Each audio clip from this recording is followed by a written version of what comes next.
Joined now by Shane Brophy of the Nenagh Guardian after what must be one of the most sensational weekends of club hurling anywhere seen. There was 4 quarter-finals in Tipperary, 3 out of the 4 were spectacular, and this weekend we're down to the final 4.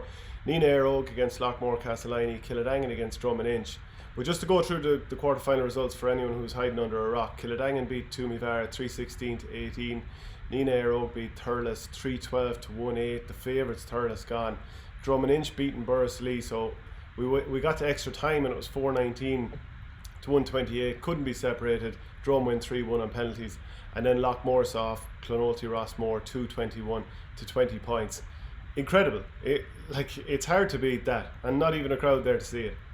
No, it's unbelievable stuff. Like you couldn't have asked for better. Like it's strange how even to the earlier round games where there were small numbers at it, the players and the teams haven't needed the fans to get the games going, to generate a quality themselves. Like the Thurles and Nenagh was ridiculous. Like, it's just surreal there watching it and seeing Thurles only had 1 point in the first half and Nenagh had 3-7 and practically the game won at half time, and then wrapped up by the brilliant game between Borris-Ileigh and Drom-Inch on Sunday evening, and the penalty shootout. This was the second one of the day, because there was another one in the Senior B relegation semi-final where Kiladangan beat Ballingarry. So look, it was just a remarkable weekend, hurling, intermediate, Senior B, even down to minor as well. So like it's been a fantastic championship so far, and hopefully more to come over the next few weeks. The performance of the weekend, would you give it to Nenagh or would you give it to Drom, considering most people had them as the rank outsiders at this point?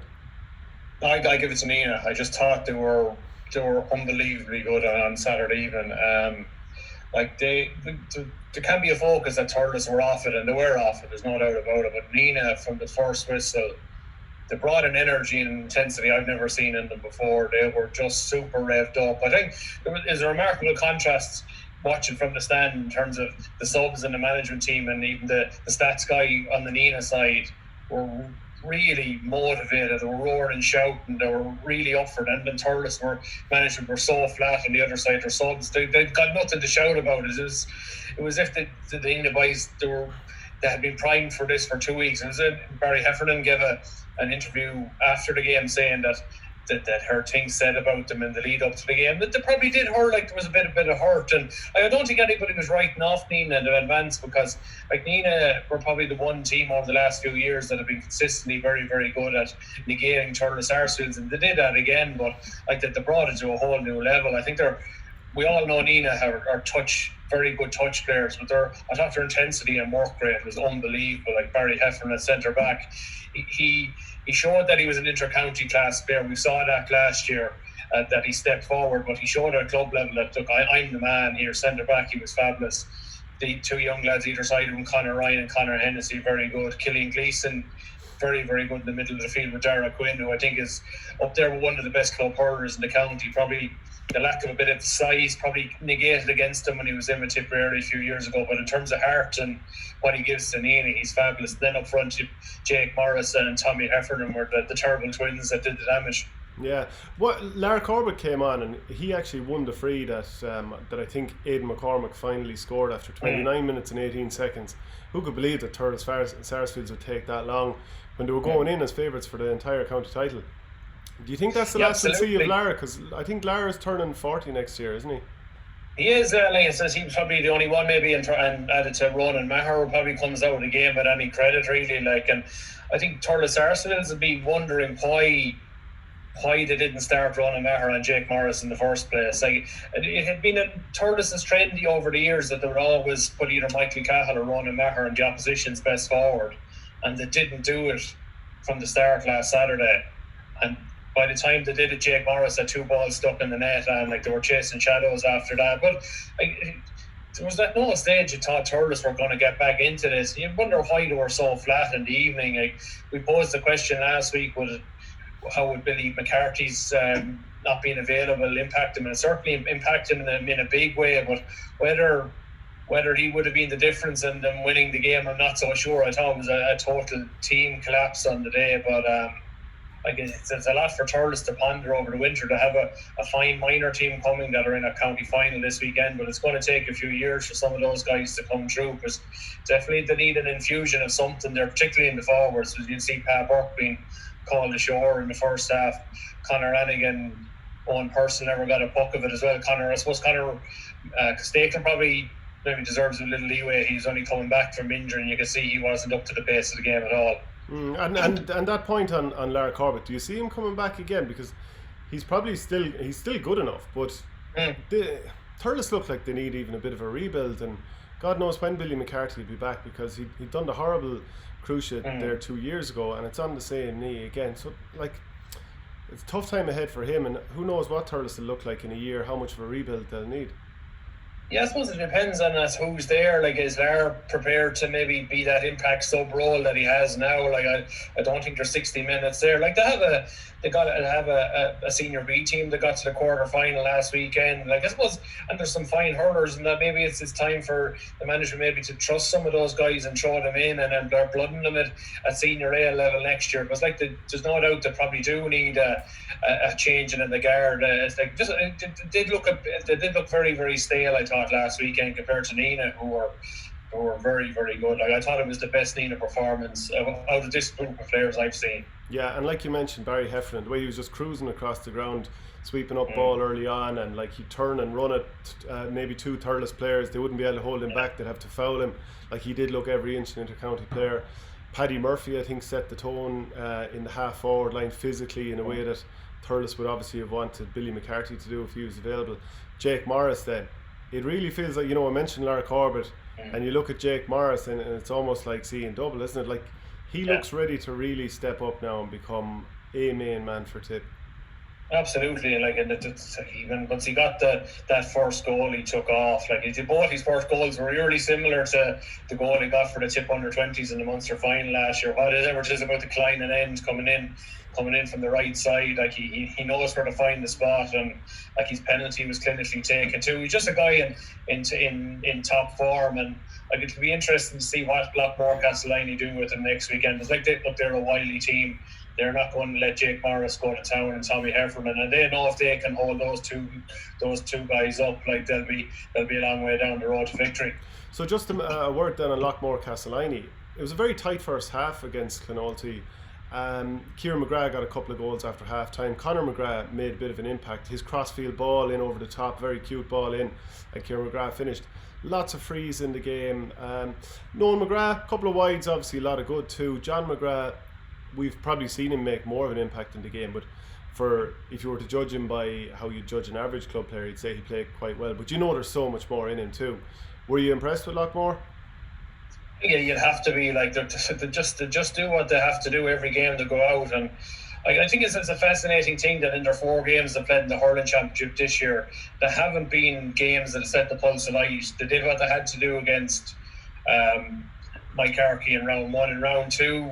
Against Thurles Arsefields, they were well beaten, but the scoreline looked a bit false, like 228 to 25 points. Like, was there any defending in the match at all? Like, there was very, very little. The third game against Killarwan, probably a bit of a turgid battle, but they were the better team. And then last weekend, as you said earlier, probably of the 4 quarter-finals, the one that never really caught fire. And but is it because Loughmore don't allow games to catch fire? They play them at their own.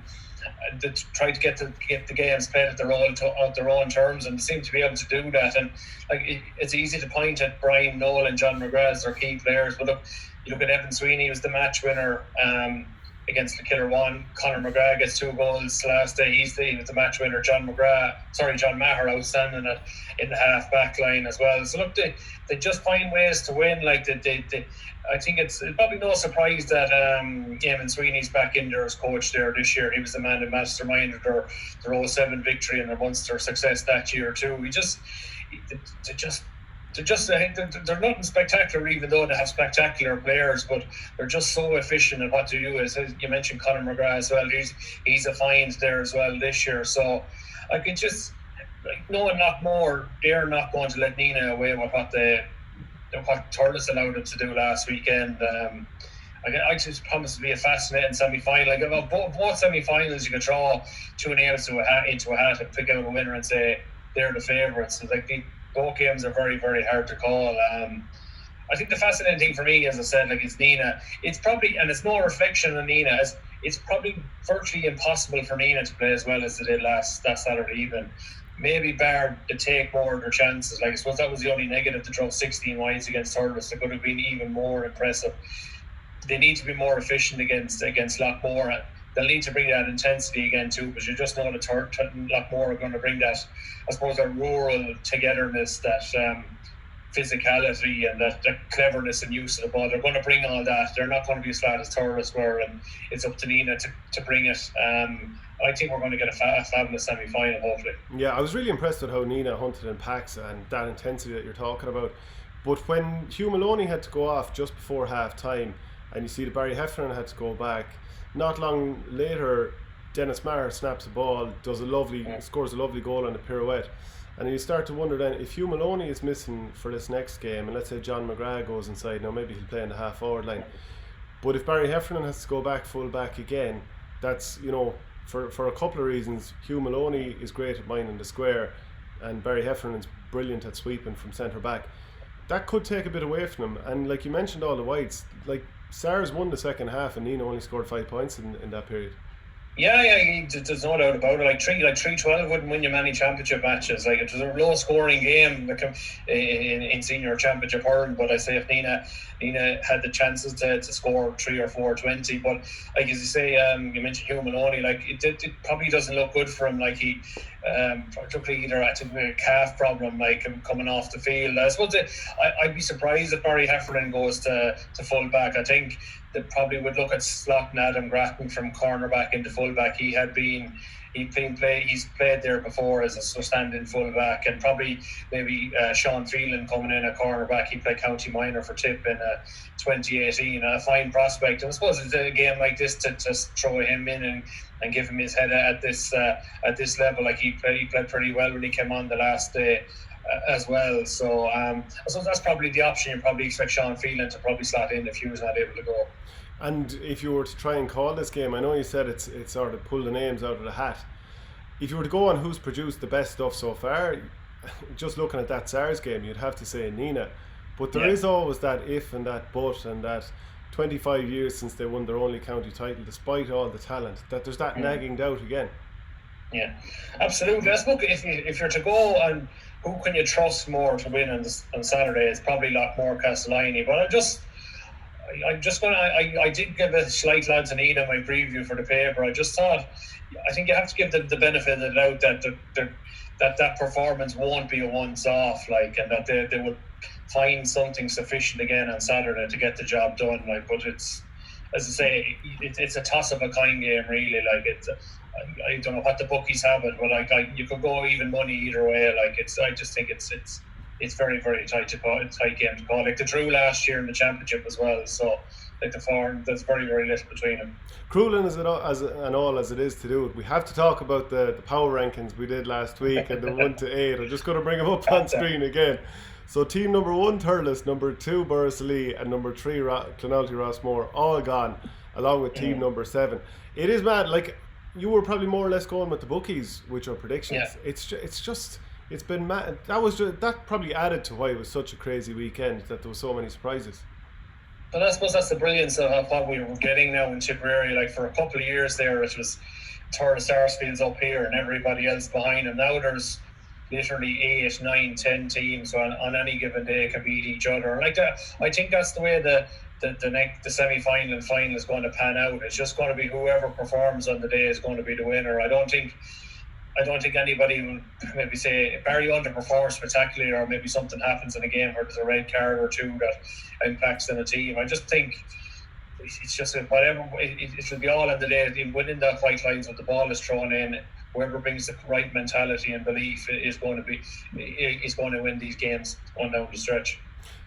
Kiladangan beat Toomevara 3-16 to 18 points. I felt that the wasteful shooting from Kiladangan kept Toom in it for a while, along with Jack Delaney being so brilliant for Toom up at full forward. But Toom never really looks like scoring a goal, whereas obviously by scoring 3 Kiladangan did. But that sideline goal from Willie Connors, Joey Mulloughney probably missed it in the sun when 2 players went up for it. I don't necessarily blame him either, to be honest. but that probably just the dam broke after that. Kiladangan did look like the better team throughout a lot of that, I felt. Yeah, it's been sort of the same trend of Kiladangan Toom games the last couple of years. Kiladangan just seemed to get the goals at the right time and to get themselves ahead. Like as I say, like they had chances to win the game more comfortably. Like probably Toomevara needed the goals to stay with them, and I suppose that they took off Mark McCarthy at half time was probably their best score getter. Like suggest that like maybe Owen Brazlan has put his stamp on the team. Like from what I heard, Mark McCarthy wasn't injured, that maybe the team is moving in a direction that is not having America's their fulcrum, and probably that in the long run that's probably not a bad thing for Toomevara. But like in a knockout championship match like that, you'd probably think having America in that forward line was probably their best chance of getting goals in the second half if they were to get the victory. But look, Kiladangan don't need any help in getting goals, and when you see a 35-yard sideline cut going all the way to the net, you probably think that it's not going to be your day. And I suppose the frustration finished up with Toom finishing with 13 men as well, with a couple of late red cards. But look, Kiladangan did what they had to do. Like Dan O'Mara, Paul Flynn, Joe Gallagher, especially at centre forward, played to a very, very high level. And like they're in the semi-final now too, against trying to beat a team that beat 3 weeks ago, and that's always a difficult thing going into a semi, trying to beat a team you've already beaten. And now you have Drom coming in with momentum too, off beating Borris-Ileigh. You think all the advantages are with Kiladangan. They have probably like almost 2 days extra rest. Drom have played an extra time game. Guys are tired. Seamus Callan had to get his calf strapped up. Yeah, absolutely. But Drom have that bit of momentum now too. Like you can't beat that momentum you get from winning a game like that. And I think Kiladangan, of the 2 games, I think Kiladangan are comfortable favourites for this one. But what are we going to get from Drom after the last day? Like Drom will learn a lot from that first game against Kiladangan where they conceded 4 goals. I'm sure they're going to set up their defence accordingly to try and stop that, maybe play a sweeper to take the game into the last 15-20 minutes. And I think what impressed me most about Drom against Borris-Ileigh was the strength of their bench. You had David Butler getting on 2-2 coming on. John They brought the wily Liam Ryan on to curtail Conor Kenny. Conor Kenny was very, very good for 50 minutes, very quiet once Liam Ryan came on. Johnny Campion, the tip minor from last year, 2 points coming on. Shane Hassett as well. So like they have those subs to bring in, and that was the difference against Borris-Ileigh. Borris, as maybe that lack of depth off the bench probably hurt them finally. Like whereas Drom did have the players to bring on.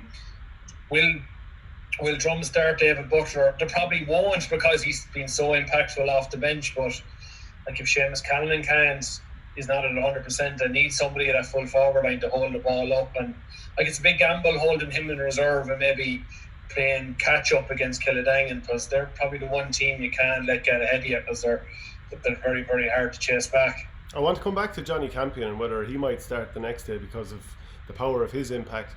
But Owen Collins, he conceded 4 goals the previous day, and I don't know if you were at that game, but like the word is that a lot of it was his mistakes, and then to have a game like this where he saved a penalty during play and saved a few more during the shootout. And I think it was he saved the penalties, but he also dealt with some very, very dangerous balls that landed on the edge of the square. Like Niall Kenny is a big man to be that ball is coming in. Niall Kenny and your own full back coming back in on top of you, but he was very, very composed under him as well. So look, he'll have got a lot of confidence to that, and I'm sure he'll be keen to make up for the performance against Kiladangan too. Like I think a lot of it will, in terms of how Drom set up their defence and Kiladangan's goal scoring ability. Johnny Ryan probably had a very, very quiet game by his high standards the last day, whipped off late in normal time, but it was justified decision. I think it was James Woodlock putting his stamp on the team. I thought it was a strange move to take off Johnny Ryan when the game was in the melting pot, but he was fully justified. He wasn't doing it. He put in a young lad in Johnny Campion who went in and did it, and he's definitely a guy more persevering. They might look at maybe playing Johnny Ryan as a sweeper, play Johnny Campion is that maybe extra legs in the middle of the field, and maybe keep the game as tight as they can, maybe bring it into the third quarter and bring it down the home stretch and maybe force Kiladangan to go in it, because we know indeed maybe some of these tight games in Semple Stadium and pressurised situations that sometimes Kiladangan haven't got it done. Why do you think Borris-Ileigh came up short? I mean, I said it many times. I think a bit of evolution has to happen in terms of how you use the ball, because I thought Drum used it quite well and didn't just lord long ball down that Dan McCormack could sweep all day and that Brendan Maher could, that they could play around with that back there and make it quite easy for them.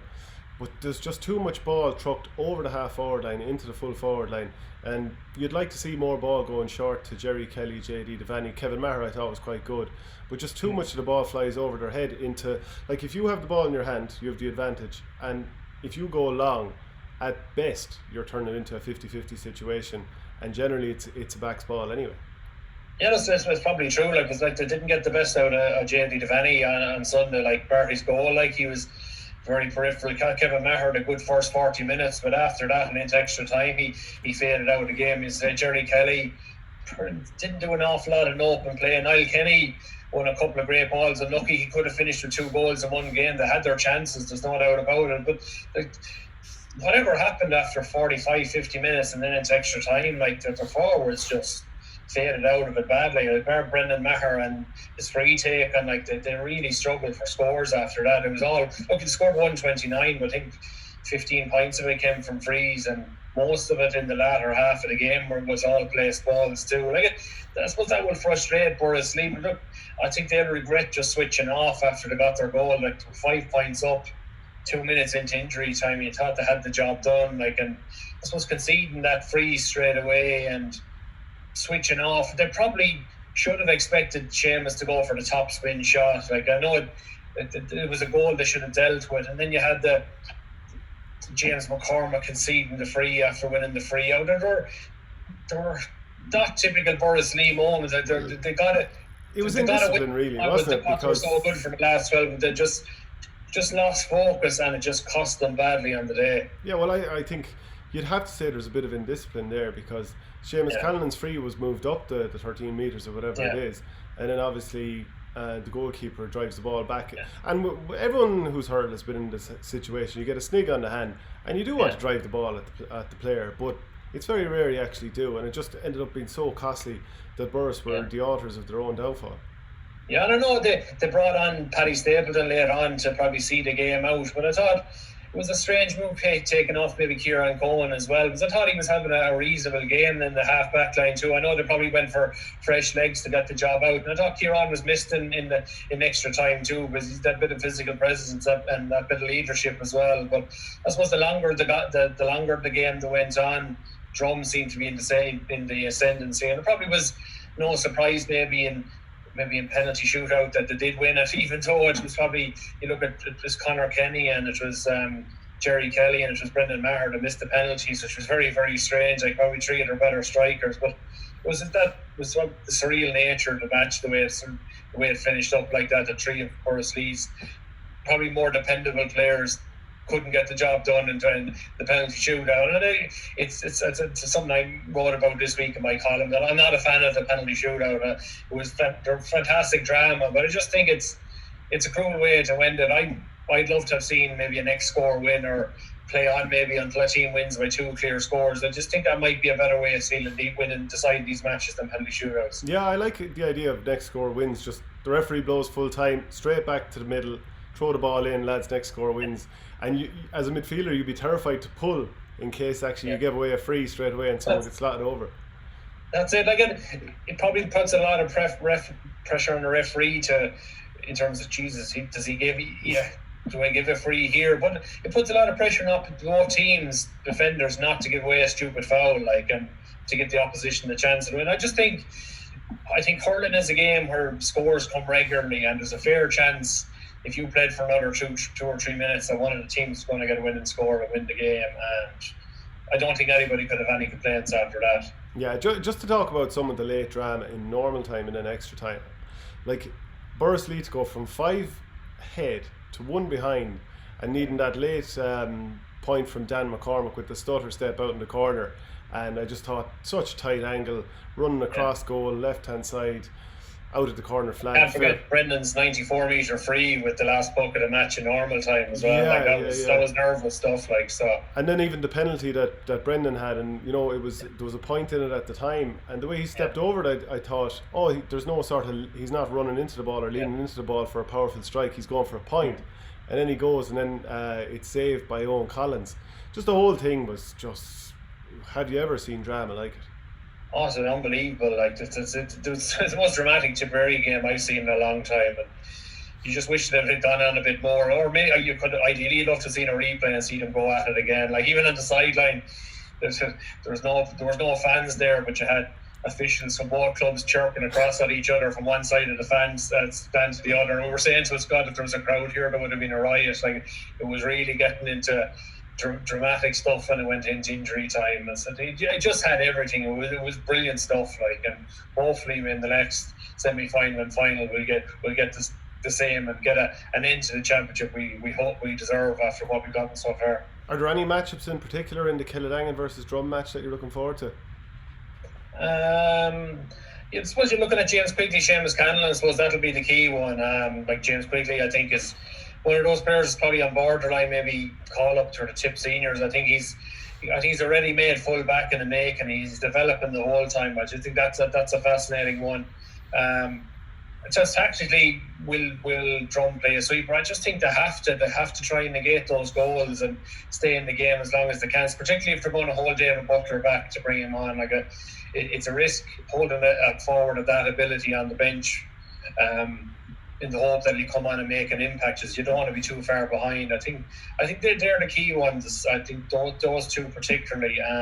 But look, Kiladangan always set themselves up saying they'll put their team out, they'll trust their guys to do their job, whether it's Alan Flynn at 5 or 7. They don't particularly go down the man marking route if they can avoid it. They'll set their team out to suit Kiladangan. It's how will Drom-Inch. Kiladangan are favourites, so it'll be up to Drom maybe to negate some of Kiladangan's strengths to give them a chance of winning. Yeah, and Drom will have to make sure that Sweeney at centre back doesn't mop up as much ball as he did against Toomevara, because he was everywhere. Because it's highly unlikely Johnny Springer Ryan is going to be as quiet as he was the last day too. He was always good for 3 or 4 long range points of play, and so Drom will be trying to hope to get him into position to do that on Sunday. So finally, can you call it? I'm going to go for Kiladangan here. I just think they've had Drum's number over the last couple of years.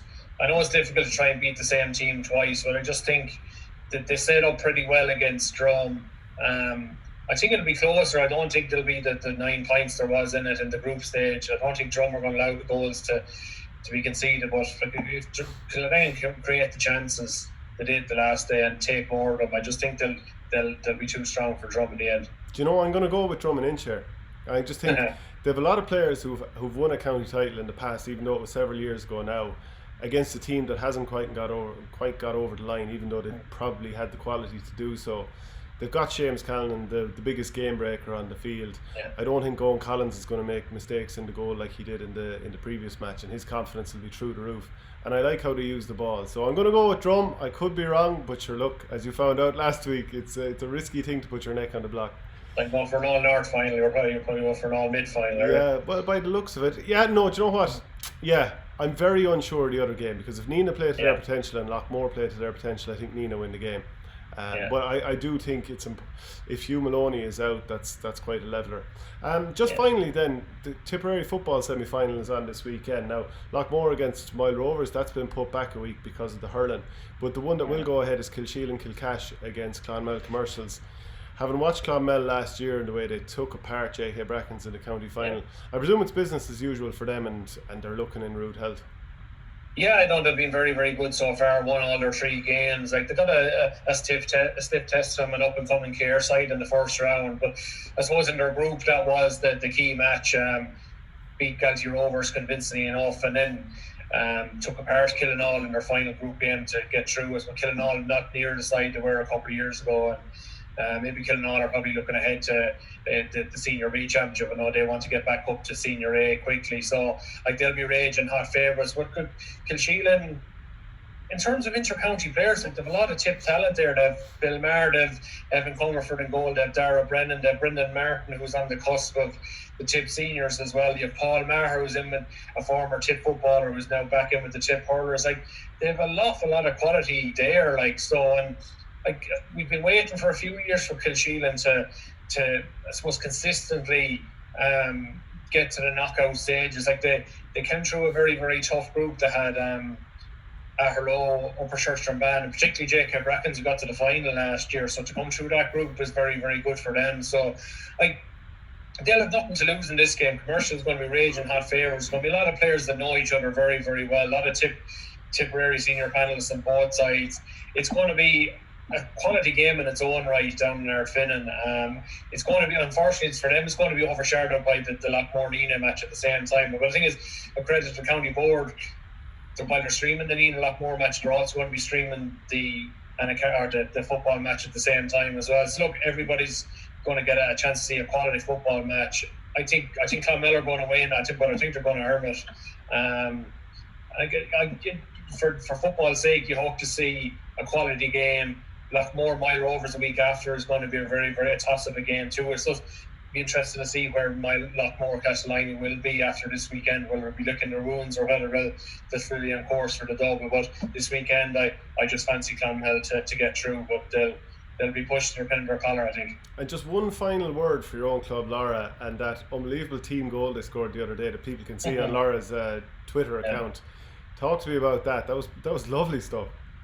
Absolutely. Like, it's for years, like, Lorrha would have been traditionally seen as a team with tough backs, and maybe our forwards would maybe have struggled a little bit. But I think we've unearthed forwards the last couple of years. As I said, the Owen McIntyre, he finished that goal off just before half time. It was a key score in the match, and Lorrha were 4 points down. Like, to get that score to going only 1 down, having been outplayed in the first half by Tipperary, was super. Like Owen McIntyre is a goal getter. Colin Fogarty was on the Tip Minors last year. He's been a huge addition to that forward line. He's composed beyond his years. Like, he's on the freeze. He doesn't miss them either. His older brother Christopher there, he's sort of been thereabouts for a few years, but he's come on to another level. The Conor Maher flying it again now, getting better with every match. And then Cian Hogan, former Tip under 21 and intermediate, 1-7 from play. Like Lorrha's averaged 4.19 in championship matches this year, and like it's going to be something for Killanall to worry about this weekend. Like, it's like if Lorrha get into Semple Stadium and get space, like they have the eye for goal. Like, 14 goals in their last 3 games. Like, if they get 3 or 4 goals, and they're going to be hard to beat, because Killanall have struggled for goals this year. And Bubbles O'Dwyer came back from injury against Thurles last week. He was taken off after 40 minutes. He's clearly not right with that Achilles. He's trying to work his way back. So, hopefully get over the line and get to a final, which would be huge for the club. But defensively, Lorrha are going to have to improve massively. Like, they're conceding an awful lot as well. So that's going to be a brilliant game. And Newport Mullinahone as well. That's in the other semi-final on Saturday.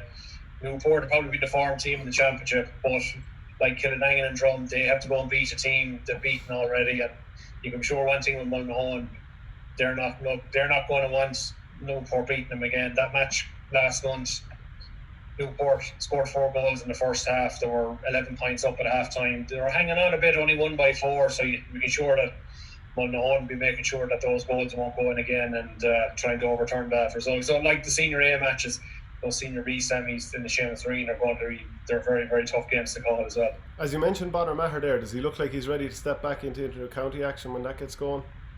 I definitely think so. Like, physically, and he's getting there.